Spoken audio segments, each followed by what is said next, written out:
तो दोस्तों आज की चर्चा होने वाली है रणवीर अलाहाबादिया, अपूर्वा मुखर्जी और समय रैना की कंट्रोवर्सी पर, जो इतनी बढ़ चुकी है कि पार्लियामेंट तक पहुंच चुकी है। आज अब से सोशल मीडिया के टॉन्ट्रम्स नहीं बल्कि पब्लिक आउटरीच और कैंसल कल्चर के बारे में भी जानेंगे। सबसे पहले बात करते हैं रणवीर अलाहाबादिया यानी बियर बाइसेप्स वाले भाई साहब के बारे में। जय श्री कृष्ण।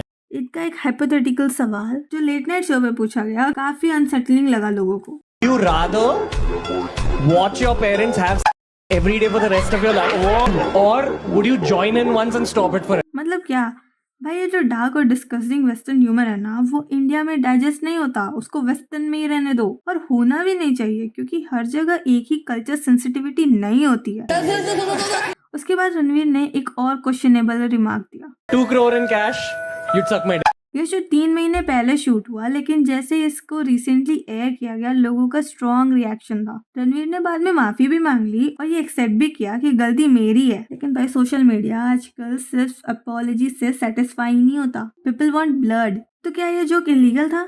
इंडियन लॉ में ऑब्सेंस कंटेंट पर रिस्ट्रिक्शन है, लेकिन जो रिलीजन और कम्युनिटी ऑफेंड करे वो स्ट्रिक्टली इलीगल होता है। रणवीर ने जो जोक किया वो बैड टेस्ट कॉमेडी था, बट डायरेक्टली इलीगल नहीं था। अब बात करते हैं अपूर्वा दीदी के बारे में, जो कि द रिबल किड के नाम से भी जानी जाती है। इंडिया गॉट लेटेंट के एक एपिसोड में एक कंटेस्टेंट ने एक हाईली इनअप्रोप्रिएट स्टेटमेंट दिया और उसके जवाब में अपूर्वा ने ये बोला, कभी वजाइना देखी है मां से निकलने। मतलब सैवेज बनने की कोशिश की, लेकिन स्ट्रॉन्ग बैकलैश आ गए।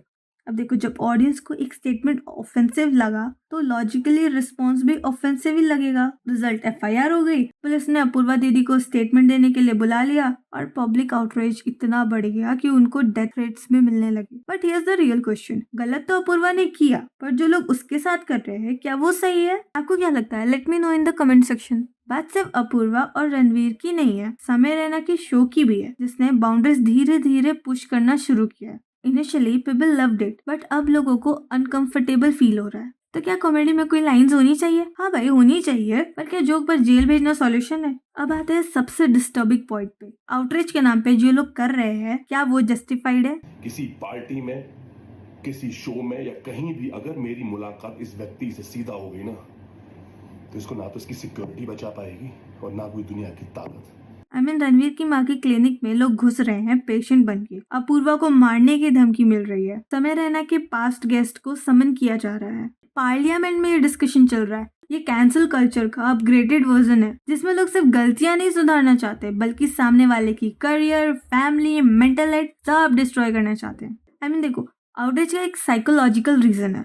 जब एक पब्लिक फिगर एक सेल्फ ग्रोथ और मोरालिटी का एडवोकेट करे पर फिर जाके कुछ ऐसा बोल दे जो उसकी इमेज के एकदम अगेंस्ट हो, तो लोग उससे ज्यादा डिसअपॉइंटेड होते हैं। रणवीर का सेल्फ इम्प्रूवमेंट गुरु पर्सोना अब कोलैप्स हो रहा है और लोग हिपोक्रेसी एक्सपोज कर रहे हैं। पर क्या इसका सॉल्यूशन वायलेंस और हैरासमेंट है? नहीं भाई, एक गलती हुई है, फाइन, माफी मांग ली, फेयर इनफ। कैंसिल कल्चर एक तरफ से मोरल पॉलिसिंग बन रहा है, जिसमें एक बंदा अगर गलती करे तो उसको जीने का भी हक नहीं दिया जाता। लीगल सिस्टम है, अगर किसी को ऑफेंस हुआ है तो एफआईआर होती है, लॉ एक्शन लेगा। बट एक गलती के लिए पूरा सोशल मीडिया पे विच हंट नहीं हो सकता। सोशल मीडिया पे आउटरीच लॉजिकल होना चाहिए, रिवेंज ड्रिवन नहीं।